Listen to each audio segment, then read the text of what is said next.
ಮಚ್ಚ ನಿಂಗೊಂದ್ ಕ್ವಶನ್ ಕೇಳ ಕೇಳೋ. ಒಂದ್ ಆನೆ ಇರುತ್ತೆ, ಆನೆ ಮುಂದೆ 12 ಬಾಳೆಹಣ್ಣು ಇರುತ್ತೆ. ಆ ಆನೆ 11 ಬಾಳೆಹಣ್ಣು ಮಾತ್ರ ತಿನ್ಬಿಟ್ಟು ಒಂದ್ ಹಂಗೆ ಬಿಟ್ಬಿಡುತ್ತೆ. ಯಾಕೆ ಹೇಳು? ಹಾಗಂದ್ರೆ ಅದ್ರ ಇಷ್ಟ, ಅದಕ್ಕೆ ಇಷ್ಟ ಇರಲ್ಲ. ಇಲ್ಲ ಒಂದ್ ಬಾಳೆಹಣ್ಣು ಪ್ಲಾಸ್ಟಿಕ್ ಆಗಿರುತ್ತೆ. ಇನ್ನೊಂದ್ ಕ್ವಶನ್ ಹೇಳ್ತೀನಿ ಕೇಳು. ಹೇಳು. ಮತ್ತೆ ಒಂದ್ ಆನೆ ಇರುತ್ತೆ, ಆನೆ ಮುಂದೆ 12 ಬಾಳೆಹಣ್ಣು ಇರುತ್ತೆ. ಆದ್ರೆ ಈ ಸಲ ಆನೆ ಒಂದ್ ಬಾಳೆಹಣ್ಣು ತಿನ್ನಲ್ಲ. ಯಾಕೆ ಹೇಳು? ಯಾಕಂದ್ರೆ ಈ ಸಲ 12 ಪ್ಲಾಸ್ಟಿಕ್ ಇರುತ್ತೆ. ಇಲ್ಲ, ಈ ಸಲ ಆನೆ ಪ್ಲಾಸ್ಟಿಕ್ ಇರುತ್ತೆ. ಹೊಟ್ಟೆ ಎಷ್ಟು ಉರ್ಸ್ತಾವ್ರು.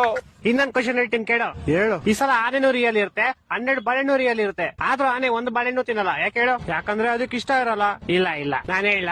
ಹೇಳು ಸಾಯಿ. ಯಾಕಂದ್ರೆ ಬಾಳೆಹಣ್ಣು ನನ್ ಮುಂದೆ ಇರುತ್ತೆ, ಆನೆ ಟಿವಿ ಒಳಗಡೆ ಇರುತ್ತೆ. ನನ್ನ ಮಕ್ಕಳು ಒಂದೊಂದಲ್ಲ. ಇನ್ನೊಂದ್ ಹೇಳ್ತೀನಿ ಕೇಳು. ಹೇಳೋ. ಈ ಸಲ ಆನೆನೂ ರಿಯಲ್, ಬಾಳೆಹಣ್ಣು ರಿಯಲ್, 2 ಟಿವಿ ಒಳಗಡೆನೆ ಇರುತ್ತೆ. ಆದ್ರೂ ಆನೆ ಬಾಳೆಹಣ್ಣು ತಿನ್ನಲ್ಲ. ಯಾಕೆ ಹೇಳು? ನಾನ್ ಹೇಳ್ತೀನಿ ಕೇಳು. ಹೇಳು. ಯಾಕಂದ್ರೆ 2 ಬೇರೆ ಬೇರೆ ಚಾನೆಲ್ ಅಲ್ಲಿ ಇರುತ್ತೆ. ಕರ್ನಾಟಕ ಜನತೆ ಈ ಲೋಪರ್ ನನ್ನ ಮಕ್ಕಳ ನೀವೇ ಕಲ್ಸ